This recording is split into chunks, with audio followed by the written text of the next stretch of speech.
3 লক্ষ টন পেঁয়াজ আমরা স্টোরেজ করতে পারবো। তো আপনাদের দোয়া চাই, দেশবাসীর দোয়া চাই। পেঁয়াজ সারা জীবন আমদানি করেছি, এই বছর আমদানি থেকে এখন পর্যন্ত মুক্ত আছি। আগামী দিনগুলিতে যেন আরো ভালো কিছু করতে পারি, হ্যাঁ, এই চেষ্টা আমাদের আছে, আপনাদের সহযোগিতা চাই।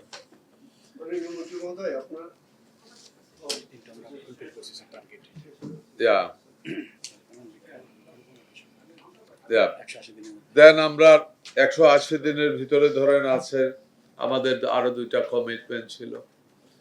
এর ভিতরে একটা ছিল আপনার কৃষক কার্ড।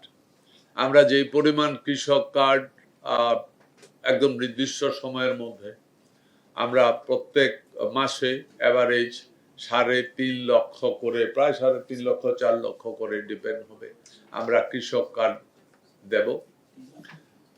আমরা 4 বছর 5 বছরের ভিতরে আমাদের এই প্রজেক্ট সম্পূর্ণ কৃষকদেরকে কৃষক কার্ড দেওয়া। এরই মধ্যে আমাদের ডাটা সংগ্রহ আগামী 4-5 মাসের অ্যাডভান্স ডাটা সংগ্রহ আমাদের কাছে হয়ে গেছে সুন্দরভাবে। আমাদের খাল খননের কর্মসূচি ছিল প্রায় আমাদের টোটাল খাল খনন জাতীয় পর্যায়ে ছিল 20,000 কিলোমিটার। কৃষি মন্ত্রণালয়ের লক্ষ্যমাত্রা ছিল 6,000 কিলোমিটার। কৃষি মন্ত্রণালয়ের লক্ষ্যমাত্রা 180 দিনে আমাদের লক্ষ্যমাত্রা ছিল 478.9 কিলোমিটার। আমরা এর ভিতরে সম্পন্ন করেছি 180 দিনে 475.61 কিলোমিটার। হাতে গোনা 2-3 কিলোমিটারের শর্ট আছে because of the weather. Rainy সিজনের জন্য আমরা একটু সময় নিচ্ছি, ওইটা আমাদের হয়ে যেত। আমাদের ছিল বৃক্ষরোপণ 6 মাসের ভিতরে। বৃক্ষরোপণে আমাদের 180 দিনে 25 লক্ষ গাছ রোপণ করার কথা ছিল সারা বাংলাদেশে। আলহামদুলিল্লাহ আমরা 180 দিনে 24 লক্ষ 18,000 96.7% আমরা কাজ করতে পেরেছি। এছাড়াও আমাদের আরো কিছু প্রকল্প আছে আগামী দিনগুলিতে, যেমন আমরা আপনারা জানেন আমরা প্রতি বছর বিশেষ করে রেনি সিজনে আমাদেরকে কাঁচা মরিচ আমদানি করতে হয়, কারণ এই সিজনটায় আমাদের এখানে রেনি সিজনেও কাঁচা মরিচ উৎপাদন হয়, কিন্তু রেনি সিজনে খুব বেশি রেনি হলে পরে ওই কাঁচা মরিচ গাছগুলি বৃষ্টির কারণে মরে যায়, তখন একটু শর্ট পড়ে এবং আমাদেরকে ইম্পোর্ট করতে হয়। এই বছর আমরা লাস্ট আওয়ারে কাঁচা মরিচ যখন দেখলাম দাম বেড়ে গেছে প্রচন্ড বৃষ্টিটার পরে, তখন আমরা কাঁচা মরিচ আমদানির পারমিশন দিয়ে দিয়েছি এবং 2 দিনের ভিতরে আপনারা দেখেছেন দাম নিউট্রালাইজ হয়ে গেছে। আপনাদের সহযোগিতা চাই, দোয়া চাই দেশবাসী। আশা আমরা চেষ্টা করতেছি আমাদের যে কাঁচা মরিচ যারা উৎপাদন করত, যে অঞ্চলে উৎপাদন করত, ওই অঞ্চলে আমরা আধুনিক পদ্ধতিতে চাষাবাদকে নিয়ে আসতে পারলে যেন বৃষ্টির পানি গাছের ক্ষতি না করতে পারে, ওই পদ্ধতিতে চাষাবাদ করার জন্য আমরা অলরেডি আমাদের ডিপার্টমেন্টকে কাজ করাচ্ছি। যদি ওইটা হয়ে যায় আশা করি আগামী বছর থেকেও চেষ্টা করছি বাকিটা আল্লাহর হাতে, যেন কাঁচা মরিচটা ইম্পোর্ট করতে না হয়। আসেন আমাদের টমেটো সিজনাল ব্যাপার, আমাদের বর্ষার সিজনে আমাদের টমেটো ইম্পোর্ট করতে হয়, এটাই সত্য, যুগ যুগ ধরে এটা হয়ে আসছে। আমরা এরই ভিতরে এই সরকার এই 6 মাসের পরিকল্পনার ভিতরে আমরা আরেকটা প্রজেক্ট হাতে নিয়েছি। এই বর্ষা সিজনে টমেটোর বীজ আমাদের এখানে এসে গেছে, অলরেডি টমেটো কিছু লোক ফলাচ্ছে আধুনিক পদ্ধতিতে চাষবাস করার জন্য। বর্ষার সিজনে যদি টমেটো ফলাতে হয় তাহলে তা কাভার জোনে ফলাতে হয়, এটারে কাভার করে রাখতে হয়, নাইলে বৃষ্টি পানিতে নষ্ট হয়ে যাবে। ওই প্রজেক্টও আমরা হাত দিয়েছি, চেষ্টা করছি যেন আগামী সিজন না হলেও তারপরের সিজন থেকে যেন ইনশাআল্লাহ টমেটো যেন আর আমদানি করতে না হয়। আশা করি সাকসেস হয়ে যাব।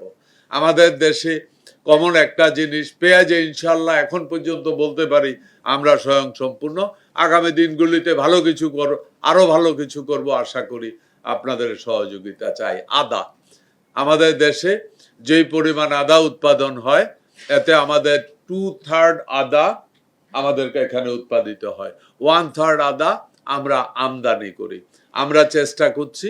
আদার ব্যাপারেও আমরা এরই মধ্যে আমরা একটা প্রজেক্ট হাত দিয়ে ফেলছি, যে জায়গাগুলিতে আদা উৎপাদন হতো ওই জায়গাগুলিতে আরো ভালো প্রোডাক্টিভিটি আনা যায় কিভাবে, ওই ব্যাপারে আমাদের এগ্রিকালচারের ওই সেক্টরের যারা আছে তারা মাঠ পর্যায়ে কাজ শুরু করেছে।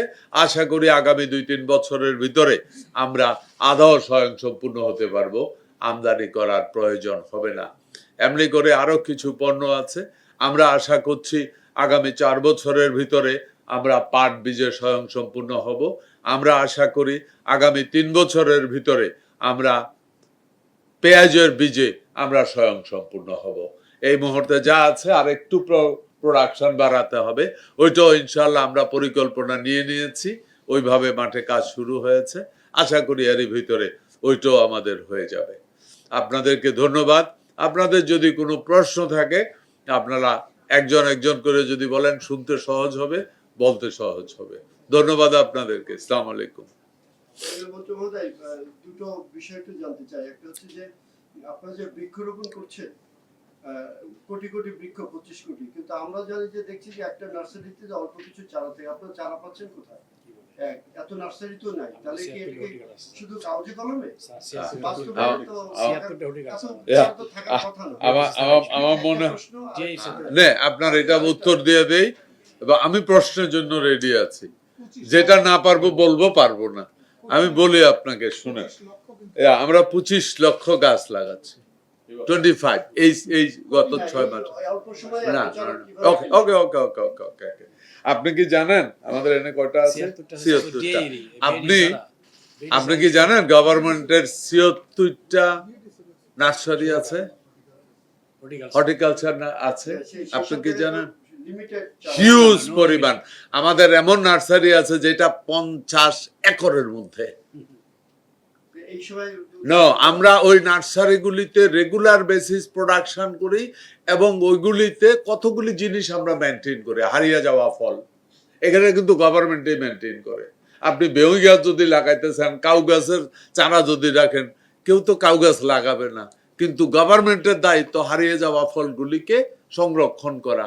ওইগুলি আমরা করি প্রত্যেক বছরে কিছু না কিছু, কোথাও না কোথাও আমরা এইভাবে গভর্নমেন্টের জায়গাতে এবং বিভিন্ন প্রোগ্রামে আমরা এগুলি দিই। এটা হয়তো গাছ লাগানোটা প্রচুর হাইলাইট হয়েছে দেখা মনে হয়, ওই চারাগুলি বরাবরই আমাদের গভর্নমেন্ট হ্যাচারি থেকে যেত। আপনি যেটা মনে করতেছেন এত হ্যাচারি তো নাই। হ্যাঁ, আমরা 25 লাখ গাছ লাগাইছি। 25 লাখ গাছ কি খুব বেশি? অন্যরাও তো লাগাচ্ছে। মাননীয় মন্ত্রী, আরেকটা বিষয় হচ্ছে এখন সারের একটা সংকট চলছে, কৃত্রিম সংকট করা হচ্ছে বলে অভিযোগ করা হচ্ছে। তার কি অবস্থা? আর যদি আপনি 2.5 লাখ কৃষকের একটা তথ্য ভান্ডার করবেন বলেছিলেন, সেটা কি অবস্থা?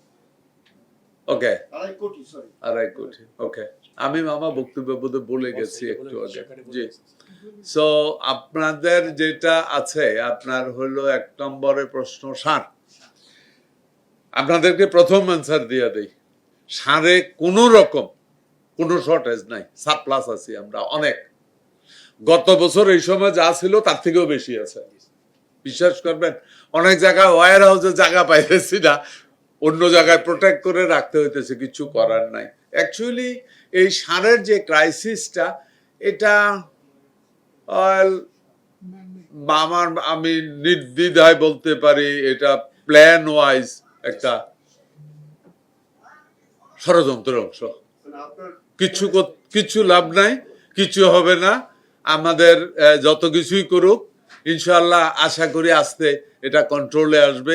আপনি দেখেন, আপনারা অনেক পত্রিকা, আমিও ভিডিও দেখি, মানুষ যে লাইনে দাঁড়াই আছে, দোকানদার বললে যে না, সার দেওয়া যাবে না। কেন? আপনার এখানে গোডাউনের ভিতরে সার দেওয়া যাবে না কেন? বলে তোর তো আইডি কার্ড নাই। তো সে চেয়ারম্যানকে নিয়ে আসছে, তারপরে পাইছে। 2, আমাদের তারা কিছু লোক ওইখানে পলিসিতে কিছু আমাদের ন্যাচারালি প্রত্যেকটা জিনিসে তো যুগ উপযোগী হয়। আজকে আপনাদের সামনে মাইকে কথা বলতেছি, আমার ছোট কালে দেখতাম মাই ফুসুঙ্গা দিয়েও তো ফুঁয়াইয়া কথা বলতো আওয়াজ বাড়ার জন্য। তো দিন পরিবর্তন হয়েছে না? হ্যাঁ, সো যখন যুগের সাথে সাথে তো নতুন নতুন পলিসি তৈরি হবে, গভর্নমেন্টের পলিসি করবে জনগণের কল্যাণে। যখনই কোনো পলিসি অ্যাপ্লাই করে, এর আগে যারা আসিল, হ্যাঁ, তারা তখন মনে করে এই বুঝি আমরা সমস্যা হয়ে গেল, ঘটনাটা এমন না। আস্তে আস্তে তারা বুঝতেছে ঠিক হয়ে যাবে, রাইট? আর যত কিছুই করুক, পাপনা শৈল্য জমের ভয় নাই, আমাদের সার আছে, আমাদের সদিচ্ছা আছে, কৃষকের কাছে পৌঁছবো। যারা এই ধরনের মানে সারের ক্রাইসিস বা এগুলি তৈরি করার জন্য কাজ করতেছেন, আপনাদের মাধ্যমে সবাইকে বলবো ভালো না, এগুলি কইরেন না। সরকারের কাছে এনাফ সার আছে, তারপরে আইনের গতিতে চলবে। ওকে, তথ্য ভান্ডার দেখেন, আপনারা যেটা বলছেন আপনাদের, আমরা আপনাদের আজকে তো 13 লক্ষ exceed করছে, 14 লক্ষ কাছে গেছে। ওকে, ধন্যবাদ আপনাকে এই প্রশ্নের জন্য। হ্যাঁ, আমরা প্রায় 2,50,00,000 আমাদের ধারণা, মেবি লিটল বিট কম হবে, লিটল বিট বেশি হবে। সো আমাদের ধরেন এই তথ্যটা সম্ভবত আজ থেকে 4 দিন আগের, 4 দিন আগের তথ্য হইল 12,58,323 জন। 12 তারিখ, দেখলাম আমি যা ইয়ে করছি 12 তারিখে। আজকের এখন যেটা আছে, কত আছে? এটার ভিতরে আমাদের যে তথ্যগুলি নেওয়ার কথা, কৃষক কার্ডে যে তথ্যগুলি আছে, বিশেষ করে সে কত জমির কৃষক, কোন শ্রেণীর কৃষক, এখানে কয়েকটা শ্রেণী বিভাগ আছে, প্রান্তিক, ক্ষুদ্র, হ্যাঁ, কোন ধরনের ফসল করে। কারণ এই ডাটাটা আমাদের প্রয়োজন হলো প্রোডাকশন কন্ট্রোলের জন্য। এখানে একটা বড় প্রবলেম যেটা আছে সেটা হলো এই, কিছু সময় দেখা যায় যেহেতু চাহিদা এবং উৎপাদনের এই তথ্যগুলি সরকারের কাছেও অ্যাকুরেট নাই, কৃষকের কাছেও নাই। এটার রেজাল্ট যেটা হয়, কৃষক যখন উৎপাদন করে, দেখেন না এখন টমেটোর কেজি কত, 100 টাকা না 150 টাকা কি 150 টাকা, সিজনে ক্ষেতের মধ্যে ফেলে রাখে, 2 টাকাও দিয়েও কেউ কিনে না। এর প্রধান কারণটা কি? হ্যাঁ, এখানে আরেকটা জিনিস আপনাদেরকে বলে দেয়, আমি ভুলে গেলাম ভাই, সেটা হলো যে টমেটোর কথা সাথে মনে হয়েছে, আমরা কিন্তু অনেকগুলি মিনি কোল্ড স্টোরেজ দিয়েছি, আপনারা শুনেছেন, কৃষকরা মহা হ্যাপি। এখন আমরা আরো 2000 কোল্ড স্টোরেজের জন্য আমরা প্রিপারেশন নিচ্ছি। তবে এই যে 6 মাসের সাকসেসের ভিতরে ইনশাআল্লাহ এই কোল্ড স্টোরেজে আমরা আরো একটু আপগ্রেড করতে চাচ্ছি। হ্যাঁ, যে আমরা শিওর হতে চাচ্ছি যে পণ্যগুলি, একটা টমেটো কাঁচা পাকা যদি উঠে রাখে এক্স্যাক্টলি কয় মাস থাকবে, আমরা চাইতেছি মিনিমাম 2 মাস থাকুক। এটা সম্ভব কিনা, এই জন্য পৃথিবীর নামি দামি কয়েকটা কোম্পানিকে আমরা দায়িত্ব দিয়েছি, ভাই তুমি টমেটো, গাজর, আপনি চিন্তা করেন আমার এখানে সিজনে এত গাজর প্রোডাকশন হয়, পরবর্তীতে আমাদেরকে ইম্পোর্ট করতে হয়, এখান থেকে বেরিয়ে আসতে চাই। সোজা কথা, এটা এগ্রিকালচার কান্ট্রি, কোনো এগ্রিকালচার পণ্য আমদানির তো প্রশ্নই আসে না। আগামী দিনে সরকারের মূল পলিসি, প্রধান রপ্তানিযোগ্য পণ্য হবে এগ্রিকালচার পণ্য, এটা হলো গভর্নমেন্টের পলিসি।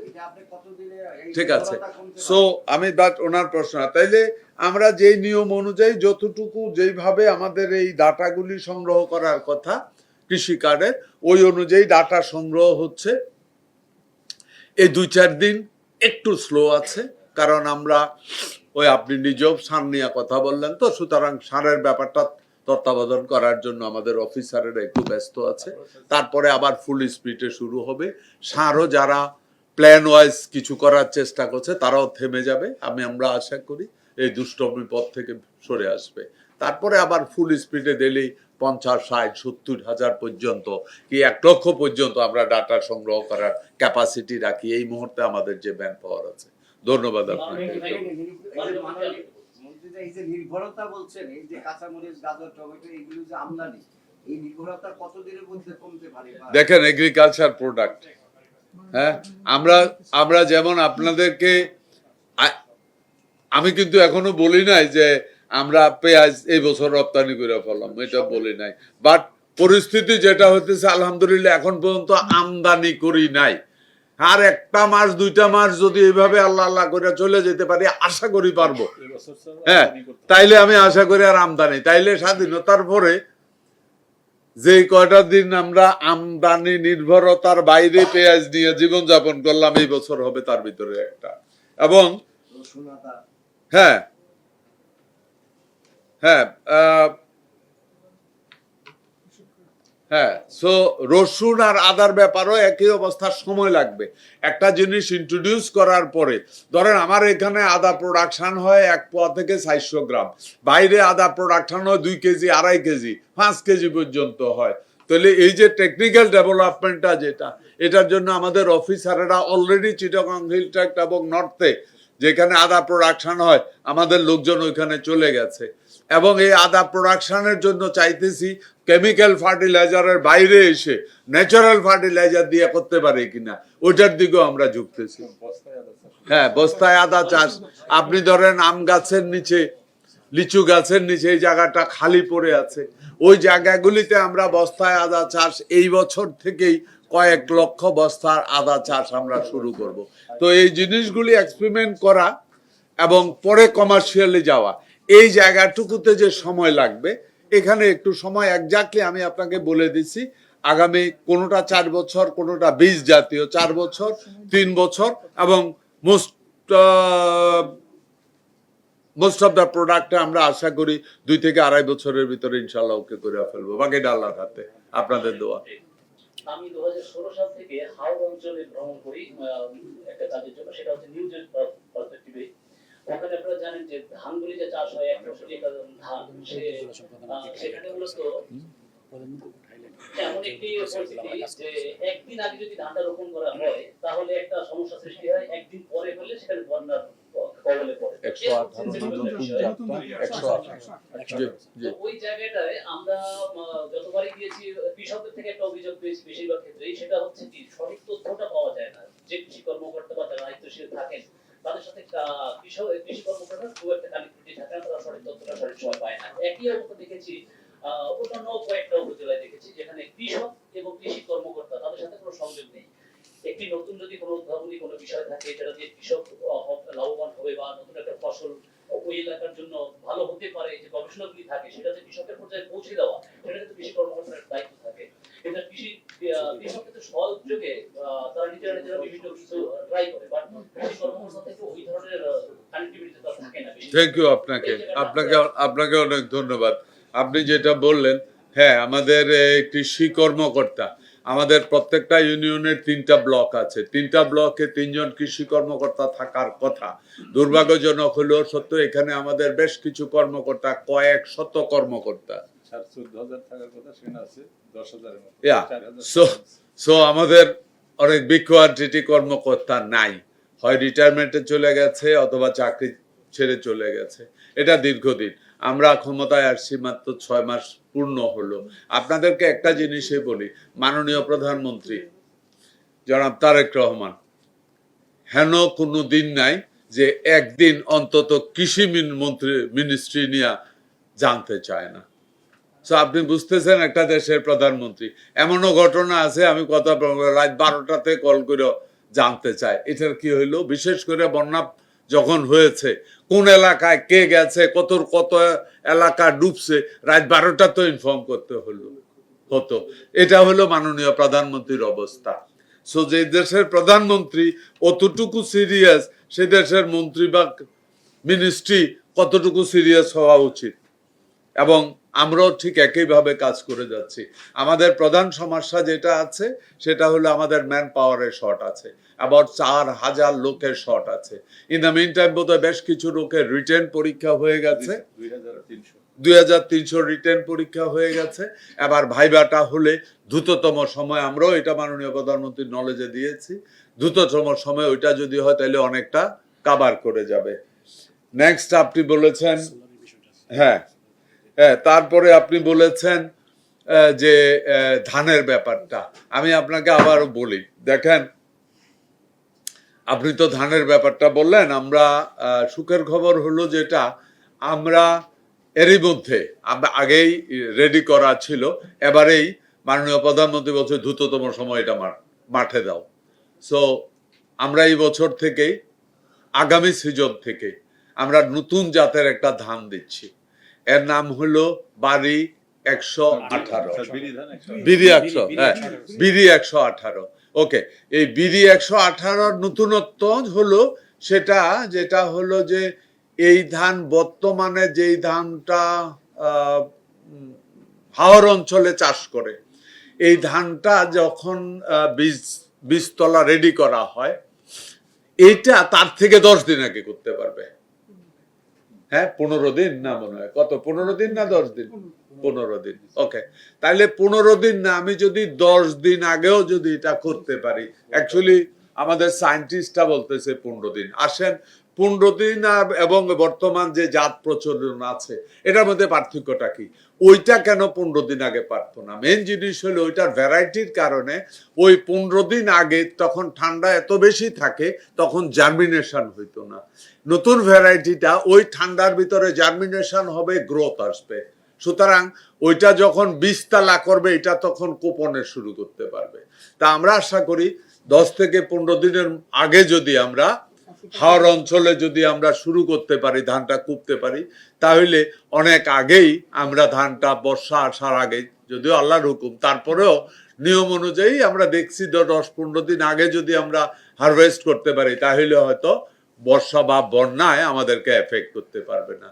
তারপরেও যেটা আছে হাওর অঞ্চলে, হ্যাঁ, হাওর অঞ্চলে আমরা বেশ কয়েকটা কাজ করছি। হাওর অঞ্চলের ভিতরে আমরা তারপরেও যে বৃষ্টি বাদল তো কারোর হাতে নেই, হ্যাঁ, যার কারণে গভর্নমেন্ট হাওর অঞ্চলে প্লান্টিং এবং হারভেস্টিং এই 2 মেশিন দেওয়ার জন্য আমরা প্রিপারেশন নিচ্ছি, যাতে করে অনেক সময় হয় কি, হাওর তো অনেক জায়গা, অনেক সম্পত্তি, এটা আমাদের হাব আমরা বলতে পারি। এত শ্রমিক তখন পাওয়া যায় না। শ্রমিকের কারণে ধান কোপা অথবা কাটা দুইটাই একটু স্লো হয়ে যায়। এই জায়গাটাতে আমরা চাচ্ছি যদি আমরা মেশিনে কুপতে পারি, তাহলে আমরা দ্রুততম সময় একটা লোক দিয়ে আমি ডেলি হয়তো কয়েক বিঘা সম্পত্তি কুপে পারলাম, যেখানে আমার অনেকগুলি লেবার লাগতো। এই একটা জায়গা আমি লাভবান হব। আর হারভেস্টিং এর প্রশ্নে আমি যদি মেশিনে হারভেস্ট করতে পারি, ওইখানেও আমি অনেক ফাস্ট হারভেস্ট করতে পারবো। তাহলে কৃষক লাভবান হবে, দেশ লাভবান হবে, নতুন জাতের ধানটা আসছে। আর এদের একটু যুক্ত হচ্ছে মাননীয় মন্ত্রী, ওরা কৃষকরা ন্যায্য মূল্যটা পায় না নির্দিষ্ট সময়ে যখন ঠান্ডা সব সচিব ভেঙে দেবো আমি কিছু জান একটু আমি শেষ করে দিতেছি। আপনার কি বলতেছিলেন আপনি? কৃষকরা যখন ধানটা ও, ন্যায্য মূল্য, আসেন। থ্যাংক ইউ ভেরি মাচ আপনি এই সুন্দর প্রশ্নটা করার জন্য। এক্সকিউজ মি, এখানে একটা জিনিস আছে, সেটা হলো আমাদের কৃষকের ধানের উৎপাদন ব্যয়টা তুলনামূলকভাবে বেশি, ম্যানুয়ালি এবং বিভিন্ন কারণে। আর সেকেন্ড হলো গভর্নমেন্টের পারচেজ সিস্টেম যেটা আছে, যদিও এটা আমাদের নয়, এটা ফুড ডিপার্টমেন্ট পারচেজ করে। এই নিয়ে এগ্রিকালচার ডিপার্টমেন্ট ওনাদের সাথে কথা বলেছে, এবং সিজনে ওই ভিজা ধান সরকারও কিনতে পারে না, কারণ সরকারের তো শুকানোর কোনো অ্যারেঞ্জমেন্ট নাই। আর ধান এমন একটা জিনিস, আপনি কিনে যদি না শুকাইয়া বস্তায় ঢুকান, 24 ঘন্টা পরে দেখবেন গেরা এসে গেছে, ঘটনা আসে, ওইটার ভাতও খাইতে পারবেন না। এই কারণে গভর্নমেন্ট একটা প্রস্তুতি নিয়েছে, সেটা হলো, আপনারা জানেন এখন পর্যন্ত এই গভর্নমেন্ট যতগুলি কৃষক পর্যায়ে যতগুলি কাজ করেছে, তারা একটা অনেক গুরুত্বপূর্ণ যে কাজটা করছে, সেটা হলো এই, আমরা এখন পর্যন্ত যত পানির জন্য অক্সিজেন ইরিগেশনে পানি, এটা ইলেকট্রিক আর ডিজেল পাম্প দিয়ে আমরা করি। এতে করে ডিজেল পাম্প যখন হয় তখন এটা কস্টিং বেড়ে যায়, ইলেকট্রিসিটি যখন হয় তখনও কিন্তু কস্টিং বেড়ে যায়। আমরা এই সরকার আমরা আমাদের মাননীয় প্রধানমন্ত্রী এই ব্যাপারে আমাদেরকে, বিশেষ করে আমার এগ্রিকালচার মিনিস্ট্রিকে কঠিনভাবে বলেছে যে যত দ্রুত পারেন এটা ডেভেলপ করেন, যেখান থেকে হোক টাকার ব্যবস্থা করাবো। সেটা হলো আমরা সারা বাংলাদেশে যত পাম্প আছে সমস্ত পাম্পদেরকে আমরা সোলারে কনভার্ট করতে চাই, এবং এই বছরেই আমরা প্রায় 60-62 হাজার করার জন্য একটা প্রিপারেশন নিয়েছি। ইনশাআল্লাহ ফান্ড যদি অ্যাভেলেবেল হয় আমরা ওইটাতে হাত দেব। এতে করে যেটা হবে, আমার লক্ষ লক্ষ টন লিটার বা গ্যালন ডিজেল সেভ হবে, এনভায়রনমেন্ট সুস্থ থাকবে, ইলেকট্রিসিটি সেভ হবে। এবং আমরা যে সোলার পাম্পগুলি ব্যবহার করব, ওই সোলার পাম্পগুলি সৃজনের পরে ওই এটা দিয়ে আমরা আবার ইলেকট্রিক ডিপার্টমেন্টকেও আমরা তখন পাওয়ার সাপ্লাই করতে পারবো, কারণ কোনো খরচ তো নাই। এতে করে কৃষকের উৎপাদন খরচ, পানির যে উৎপাদন খরচটা, এটা অনেকটা কমে যাবে। ধন্যবাদ। জি। গভর্নমেন্ট ইনভেস্ট করবে নাকি কৃষক?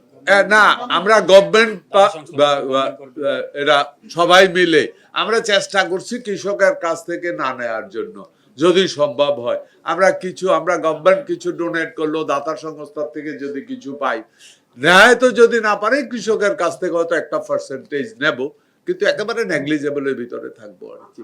আমরা ওইভাবে চাচ্ছি। জি জি।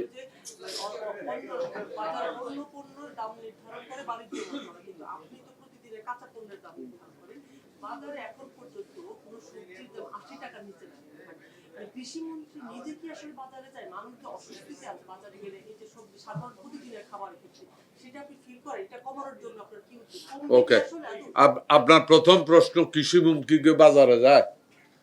আমি প্রত্যেকদিন বাজার করি এবং ব্যাগ লইয়া, একদম পরিষ্কার।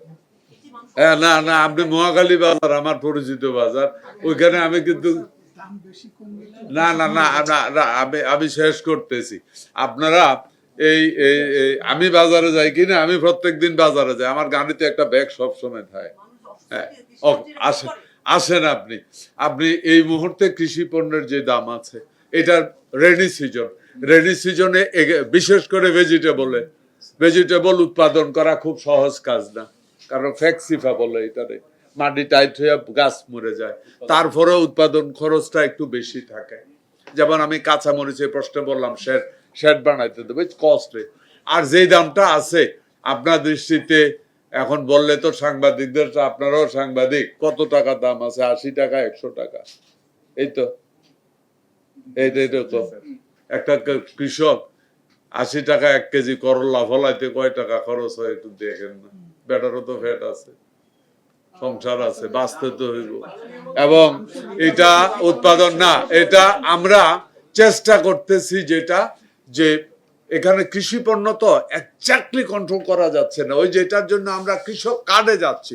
উৎপাদন এবং চাহিদা দুইটার ক্যালকুলেশনটা আমার কাছে অ্যাকুরেটলি নাই। আমি যদি আমার এই জেলায়, এই উপজেলায় এত এই ভেজিটেবল বা ইয়ার চাহিদা, ওই অনুযায়ী ওই এলাকায় ওই কৃষককে যদি উদ্বুদ্ধ করতে পারি, ভাই তুমি এটা ফলাও, তোমার উপজেলায় এটা বিক্রি হবে, এর কিন্তু ক্যারিং কস্ট নাই। যে কনসেপ্টে আমরা মিনি কোল্ড স্টোরেজে যাচ্ছি, কৃষক যেখানে ফলাবে তার গ্রামে এসে কাঁধে ভারে মাথায় নিয়ে কোল্ড স্টোরেজে নিয়ে রাখবে, কোনো ক্যারিং কস্ট নাই, তাহলে তার কস্টিংটা কমে যাবে। এই কনসেপ্ট নিয়ে আমরা সামনে এগিয়ে যাচ্ছি, রাইট? এলাকাটা যেন এলাকায় থাকতে পারে। ধন্যবাদ আপনাদেরকে, আমরা রিয়েলি আপনাদেরকে অনেক অনেক ধন্যবাদ। আমার মনে হয় আপনাদের জন্য বোধহয় হ্যাঁ, ওকে, চা পানের ব্যবস্থা আছে। ধন্যবাদ আপনাদেরকে।